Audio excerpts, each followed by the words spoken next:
Rain rattled the lakefront windows as single-dad CEO Liam Harrington waited for a world-famous maestro. The butler opened the door, and in stepped Audrey Miller, calm eyes, worn satchel, rain in her hair. Not the virtuoso he paid for, just a local tutor with a quiet confidence. Serena peeked from the piano bench, hopeful. Liam's jaw tightened. Schedules don't tolerate errors. Yet Audrey knelt, whispered about courage and melody, and Serena's first true smile in months bloomed, unsettling everything Liam thought he controlled, ever so carefully. The Harrington estate stretched along the northern shore of Lake Michigan, its glass walls capturing both the water's moods and the man who owned them. Liam Harrington, 36, had built his medical technology empire on precision. Every meeting scheduled to the minute, every decision backed by data, every risk calculated down to decimal points. The house reflected this philosophy. Minimalist furniture arranged at perfect angles, temperature controlled to 72 degrees, even the art selected by algorithm for optimal cognitive stimulation.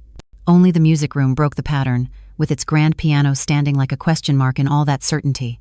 Serena Harrington, 7 years old with her mother's delicate features and her father's stubborn chin, sat at that piano every Tuesday and Thursday at 4 o'clock sharp.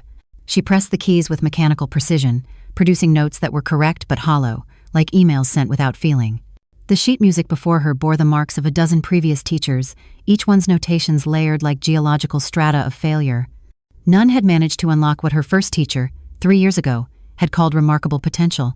That was before the accident, before her mother's absence turned music from joy into obligation. The afternoon's confusion began with Amanda, Liam's executive assistant, who managed his life with the efficiency of a Swiss timepiece. She had arranged for Maestro Giovanni Torelli to arrive from Milan, a favor called in through Henry, director of the Chicago Academy of Music. The storm that grounded international flights was not in her calculations. The local agency that received the emergency request for a substitute had Audrey Miller's name at the top of their list, though for very different reasons than fame or pedigree. Audrey Miller stood in the doorway, 32 years old, rain still beating on her practical coat. Her credentials, had anyone asked, included an abandoned scholarship to Juilliard, prizes gathering dust in a storage unit, and 8 years teaching children who couldn't afford to fail. Her hands, which had once played Rachmaninoff's Third to a standing ovation, now carried grocery lists and permission slips. But her eyes held something rarer than technique, the ability to hear what wasn't being played. Liam's first instinct was dismissal. This was clearly a mistake, some administrative error that Amanda would correct with apologies and compensation for the inconvenience. But Serena had already noticed the stranger, and something in the child's posture shifted, a barely perceptible lean forward that Liam's paternal radar couldn't ignore. The woman didn't look like the previous parade of teachers with their European credentials and precise handshakes. She looked like someone who knew about rainy Tuesday afternoons and the weight of trying. Audrey's proposal was simple. 20 minutes, no obligation, let the child choose the music. It was the word choice that made Liam pause. In his world, 7-year-olds didn't choose. They were guided, developed, optimized. But Serena was already moving, pulling out a simple piece her mother had hummed during bedtime stories. Audrey sat beside her, not at the teacher's chair but on the bench, close enough that their shoulders almost touched. What happened next defied Liam's metrics. Audrey didn't correct Serena's posture or discuss finger placement.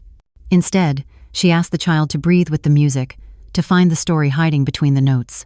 She demonstrated a technique she called heartbeat rhythm, placing Serena's hand on her own chest to feel the pulse, then translating that pulse to the keys. When Serena hit a wrong note, Audrey smiled and said the words that would echo through their lives. Don't apologize, just repeat it, slowly, then smile at yourself for trying. The 20 minutes stretched to 30 before Liam realized he had forgotten to check his phone. Serena was playing the same piece, but it had transformed from recitation to conversation. Her small fingers found intention in each phrase, and when she finished, she looked up with an expression Liam hadn't seen since they had scattered her mother's ashes over the lake. Hope, fragile as frost but undeniably present. The decision to continue was framed as temporary, just until the maestro's availability cleared. Liam instructed Amanda to run a background check, standard procedure for anyone entering his daughter's orbit. What came back was oddly sparse. State teaching certification, clean record, references from schools in less affluent districts. No red flags, but no gold stars either. Just a woman paying rent on a 2-bedroom apartment in Lincoln Park, raising a son alone. Leo Miller, 8 years old with his mother's observant eyes and a notebook perpetually clutched in his hand, waited in after-school programs while Audrey taught. He understood the economics of single parenthood with a clarity that would have startled adults. He knew which grocery stores doubled coupons, why they walked instead of taking the bus when weather permitted, and that the violin his mother kept in the closet was worth more than she let on but would never be sold. He was the keeper of her small victories and silent struggles. The second lesson arrived, with Audrey carrying what she called an emotion map.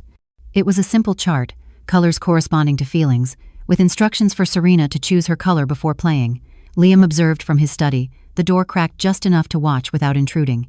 Serena chose blue, the color of missing someone, and played a Mozart sonata as if she were writing a letter. When she stumbled over a passage, Audrey guided her to play it even slower, to sit with the difficulty instead of rushing past it. The methodology was unorthodox by Harrington standards. Where previous teachers had emphasized scales and theory, Audrey taught through metaphor. The piano was a storyteller, she said, and sometimes stories needed pauses more than they needed words. She introduced exercises with names like cloud walking and thunder thoughts.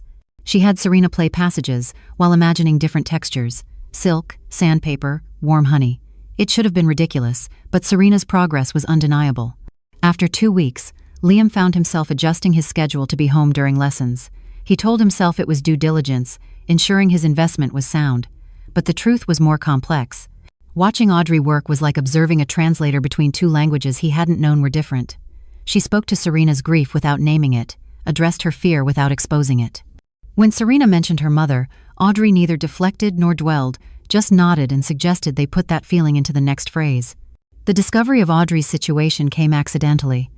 Liam had left the office early, driven by an impulse he didn't examine, and saw her at Serena's school during pickup. The rain had returned, a steady drizzle that turned the schoolyard into a maze of umbrellas. Audrey stood apart from the clusters of parents, her raincoat patched at the shoulder with duct tape. When Leo emerged, he immediately pulled out his own umbrella, a child-sized one decorated with planets, and held it over his mother instead of himself. The gesture was practiced, automatic, the choreography of two people protecting each other. That evening, Audrey left notes for Serena's practice, but these weren't the technical markdowns Liam expected.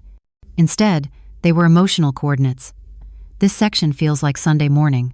Try playing this as if you're telling a secret. Remember to leave space for the music to breathe. Serena practiced an extra 15 minutes without being asked, something that hadn't happened in the year since her mother's death. When she finished, she carefully placed Audrey's notes in a folder she had decorated herself. The school performance was 3 weeks away, a small autumn concert that Serena had been dreading since the semester began. Last year, she had frozen at the bench, fingers hovering over keys that suddenly seemed foreign. The music teacher had gently led her off stage after 45 seconds of silence that felt like hours. The other children hadn't laughed, which was somehow worse. They had looked at her with the kind of pity 7-year-olds shouldn't know how to express. Audrey approached the performance differently than preparation for a test. She had Serena practice not just the piece but the entire experience. Walking to the piano, adjusting the bench, the pause before beginning. They rehearsed mistakes, deliberately playing wrong notes, and then recovering. Audrey taught her the 5-breath technique: inhale for 5 counts, hold for 5, release for 5, repeat. It was, she said, like giving your heart a rhythm to follow when everything else felt chaotic. Liam's company, Harrington Medical Technologies, was in the final stages of acquiring a smaller firm that had developed a revolutionary diagnostic tool. The board, led by George Hamilton, pushed for aggressive negotiations. Alexandra, the CFO, had run the numbers countless times, each projection more favorable than the last. But Clinton Cross, the investment partner brought in for the deal, operated on a different frequency. Where Liam saw innovation and integration, Clinton saw leverage and margins. Their meetings grew increasingly tense, with Clinton pushing for terms that would gut the acquired company's research division. The pressure from the board intensified as the performance date approached. William, head legal counsel, warned that Clinton was building alternative partnerships, ready to sidestep Liam if necessary. Vivian, managing PR with her usual foresight, noticed unusual media interest in Liam's personal life. Photographers appeared at school pickup, their cameras catching glimpses of Audrey leaving the estate. The narrative was being crafted without their participation. CEO's mysterious music teacher, single mother, what were the connections? The first negative article appeared on a Tuesday morning, posted by Irene Walsh, a journalist known for her ability to find cracks in perfect facades. The headline was deliberately suggestive: Single Dad CEO's Costly Distraction. The piece wove together facts and implications: the expensive maestro who never arrived, the unknown replacement, the frequent visits, the son who waited in after-school care. It painted Audrey as either an opportunist or a victim, neither portrayal bearing any resemblance to the woman who taught Serena that wrong notes were just unexpected harmonies. Audrey saw the article before arriving for the afternoon lesson. She sat in her car for 5 minutes, Leo beside her doing homework, weighing options that all seemed to lead toward loss. She could quit, protect everyone from scrutiny that would only intensify. Or she could pretend not to know, continue as if public judgment was just another dissonance to resolve. Leo, wise beyond his 8 years, said simply that Serena needed her. Sometimes, he added, the right thing wasn't the easy thing. She taught that day with extra gentleness, knowing it might be the last time. Serena sensed something different, the way children detect changes in barometric pressure before storms. When Audrey began to explain a particularly difficult passage, Serena interrupted with a question that seemed to come from nowhere. Would Audrey be at the concert? The hesitation before Audrey's yes was barely perceptible, but Liam, watching from the doorway, caught it. That evening, George called an emergency board meeting. The conference room on the 42nd floor felt like a tribunal, with Clinton barely concealing his satisfaction at the media attention. The acquisition was at a critical juncture, he argued, and any perception of instability could crater the deal. Alexandra presented spreadsheets, showing how even a 5% drop in stock price would impact their leverage. Vivian had already drafted 3 different response strategies, each one requiring Liam to distance himself from the situation. The phrase that changed everything came from George himself. Perhaps this was all a mistake. He meant the hiring, the continued lessons, the appearance of impropriety. But to Liam, sitting at the head of the table he had built his empire around, the words landed differently. The mistake wasn't Audrey. The mistake was allowing these calculations to supersede his daughter's first genuine smile in a year. The mistake was treating healing like a liability on a balance sheet. He ended the meeting with a promise to handle the situation. What that meant, he didn't specify, but Clinton's smile suggested he thought he knew. Amanda was instructed to prepare a severance package, generous enough to forestall any complications. William drew up papers that would protect all parties while ensuring silence. The machinery of corporate damage control hummed to life, efficient and soulless. The conversation with Audrey took place in the music room after Serena had gone to bed. Liam had rehearsed his words, each sentence constructed to convey necessity without cruelty. But facing her across the piano that had become a bridge between their worlds, the script crumbled. He found himself saying things he immediately regretted, that this arrangement had become complicated, that perhaps it would be best for everyone if they returned to the original plan of waiting for the maestro. That this had been, the words tasted like ash, a mistake. Audrey absorbed the dismissal with a grace that made it worse. She didn't argue or plead, didn't mention the progress Serena had made or the concert now 5 days away. She simply nodded, gathered her worn satchel, and left notes for Serena's practice. At the door, she turned back once, not to Liam but to the piano, as if saying goodbye to an old friend. Then she walked into the rain that seemed to follow all their significant moments. Leo was waiting in the car, having predicted this outcome with the fatalism of a child who had learned early that good things were temporary. He didn't ask questions, just reached over and held his mother's hand as she drove through streets blurred by rain and tears she wouldn't let fall until they were home. That night, he gave her the bracelet he had been making from old piano strings, each one salvaged from instruments beyond repair. It was, he said, for courage. Serena's reaction the next morning was volcanic. The child who had been so quiet for so long found her voice in rage. She refused breakfast, refused school, refused everything except sitting at the piano playing the same angry chord over and over until Liam thought the strings might break. When he tried to explain that Audrey had other commitments, Serena looked at him with eyes that held her mother's disappointment and her own betrayal. She knew a lie when she heard one. The investigation William conducted was routine due diligence, but what it uncovered reframed everything. Audrey Miller hadn't simply abandoned Juilliard, she had left to care for her younger brother during his battle with leukemia.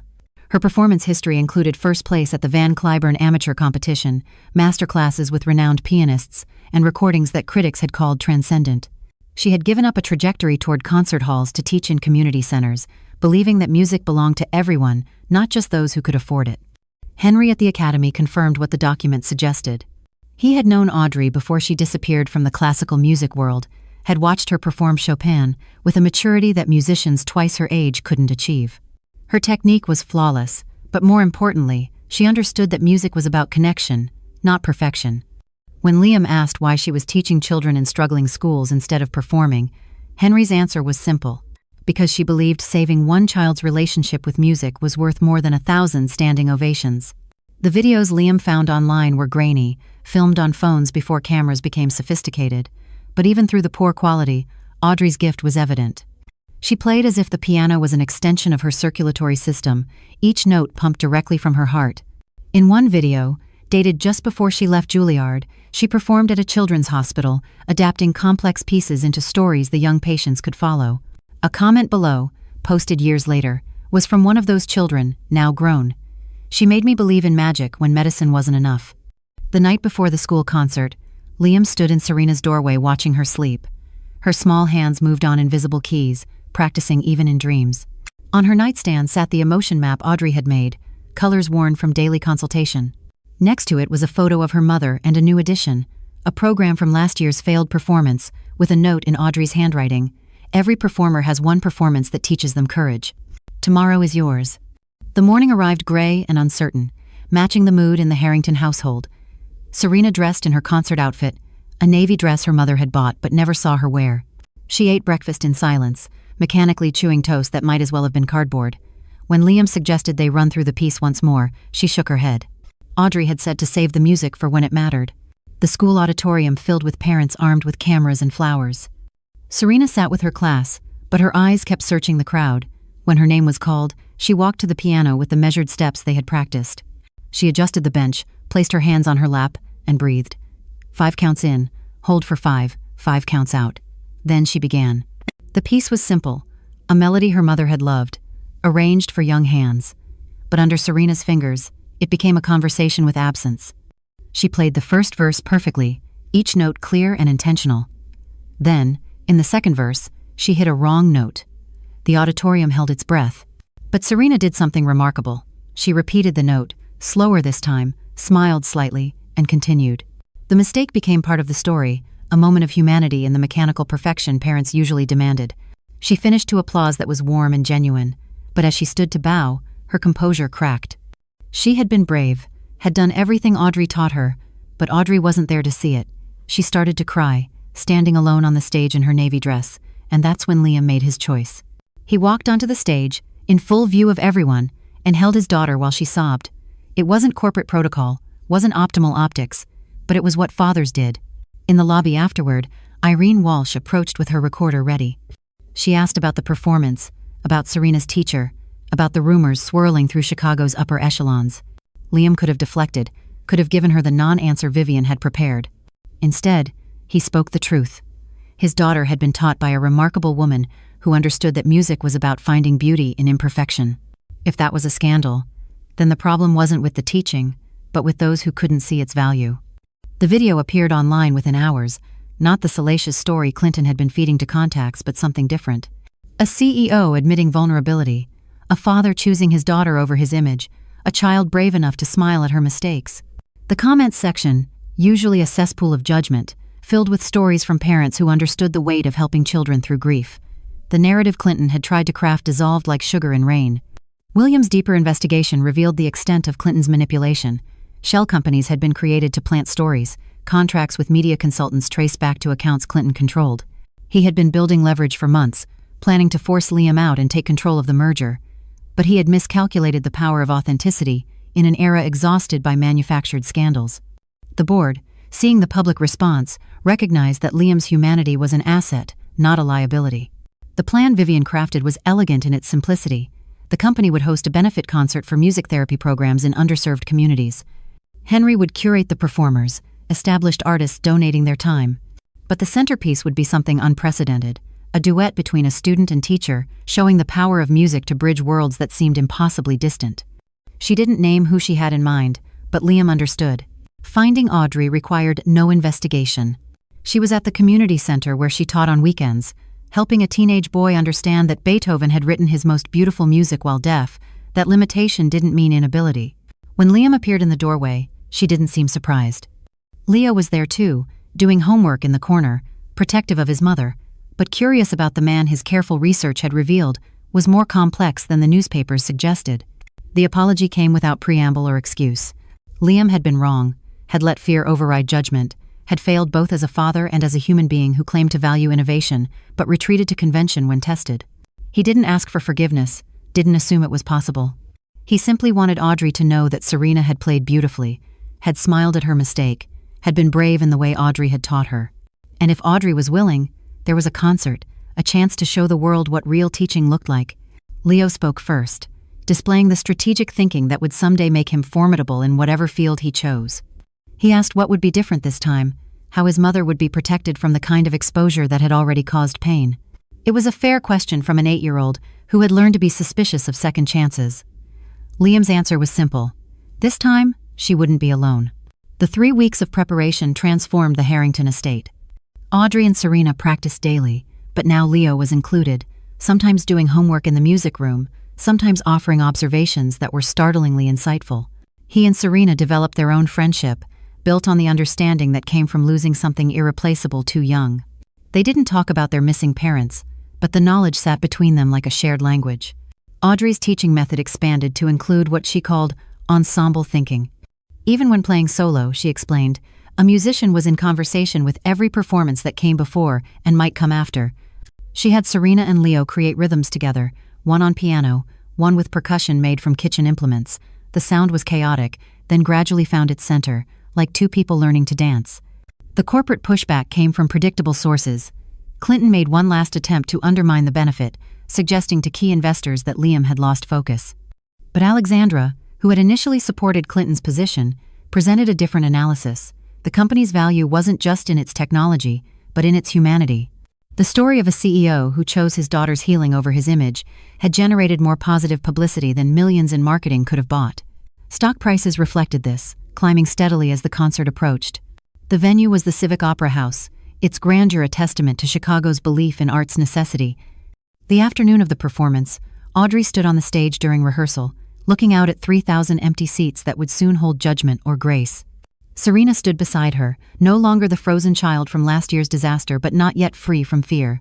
They ran through their piece, a composition Audrey had arranged specifically for 4 hands, 2 hearts, and the space between loss and hope. The audience that evening represented every stratum of Chicago society. The board members sat in their box, George's skepticism softened by his granddaughter's excitement at attending. Teachers from the community center brought students who had never been in an opera house. Critics came prepared to dissect, and parents came hoping to understand. Irene Walsh had a front-row seat, her story already half-written but waiting for the ending. When the lights dimmed, and Liam walked onto the stage to introduce the performance, he abandoned the speech Vivian had prepared. Instead, he told the truth about a little girl who had lost her voice when she lost her mother, and a teacher who had shown her that music could hold both sorrow and joy without breaking. He spoke about the courage required to be vulnerable in a world that rewarded armor. He introduced Audrey not as an employee or a scandal but as the person who had returned music to his home. Audrey and Serena walked onto the stage together, Serena in the same navy dress from the school concert, Audrey in a simple black dress that had seen other stages in another life. They sat at the piano, adjusted the bench with the precision of ritual, and breathed together. 5 counts in, 5 counts out. Then they began, hands moving in complement and counterpoint, telling a story that didn't need words. The piece moved through movements like chapters. The first was hesitant, notes feeling their way like hands in darkness. The second built confidence, melodies interweaving with growing trust. In the third movement, Serena played a passage solo while Audrey's hands rested, ready but not intervening, the ultimate act of teacher's faith. And in the final movement, they played as equals, no longer teacher and student but 2 souls who had found harmony in unexpected places. When the wrong note came, because it always does, Serena did exactly what she had been taught. She repeated it, slowly, smiled at herself, and continued. But this time, Audrey smiled too, and in that moment, the audience understood they were witnessing something rarer than perfection. They were seeing healing happen in real time, measured not in correct notes but in the courage to continue. The applause began before the final note fully faded, growing from scattered clapping to a wave that brought the audience to its feet. Leo's voice cut through the thunder, calling out to his mother from the balcony where he sat with Amanda, who had secretly arranged his perfect view. Serena turned to Audrey and hugged her with the fierce gratitude of a child who had been seen and understood. And Liam, watching from the wings, felt something he hadn't experienced since his wife's death. The possibility that broken things could be whole again, just differently shaped. The aftermath was swift and decisive. William's evidence of Clinton's manipulation, combined with the public support for Liam's leadership, led to Clinton's removal from the deal. The acquisition proceeded on terms that preserved the smaller company's research integrity. The board, led by a surprisingly emotional George, approved funding for a music therapy foundation that would bring teachers like Audrey to children who needed them most. But the real resolution happened away from boardrooms and newspapers, in the music room of the Harrington estate, on a quiet Thursday afternoon. Audrey was teaching Serena a new piece, something more complex, that required both hands to tell different stories simultaneously. Leo was at the dining table doing algebra homework, occasionally looking up when a particularly beautiful passage caught his attention. And Liam sat in a chair by the window, laptop closed, phone silenced, learning to listen. The foundation launched with Henry as artistic director and Audrey as program coordinator. They didn't call it therapy, though that's what it was. They called it the Wrong Note Project, teaching children that mistakes weren't failures but invitations to try again with more understanding. The curriculum Audrey developed became a model, requests coming from schools across the country. But she insisted on staying grounded in Chicago, teaching the children who needed it most, including one 7-year-old girl who had learned to play her sadness and joy with equal courage. 6 months later, on a spring evening, when the lake had finally thawed, 4 people sat around a dinner table that had once hosted board meetings but now held something simpler. Leo was explaining his science project to Serena, who listened with the intensity of someone learning to be a sibling. Audrey and Liam sat across from each other, no longer employer and employee, not yet something named but something nevertheless. The piano sat in the next room, lid open, ready for whoever wanted to play. Serena had started composing, simple melodies that told stories only she fully understood. She played them for her mother sometimes, alone in the music room, conversations that needed no response. But she also played them for the living, for Leo who had become her best friend, for Audrey who had become something she didn't have a word for yet, and for her father who had learned that control was just fear dressed in a suit. The last image was this. Sunset painting the lake gold, 4 people walking along the shore, their reflections rippling in water that was never quite still. Serena and Leo ran ahead, looking for stones to skip, their laughter carrying back on the wind. Audrey and Liam walked more slowly, comfortable with silence, knowing that some songs didn't need words. Behind them, the house stood with its windows glowing, the piano visible through the glass, waiting for tomorrow's lesson. The music they had made together, imperfect and brave, had taught them all the same truth, that life's wrong notes weren't mistakes to be erased, but moments to be repeated, slowly, until they became part of a larger harmony. And in that harmony, they had found something none of them had been looking for but all of them had needed, the courage to begin again, differently this time, but together.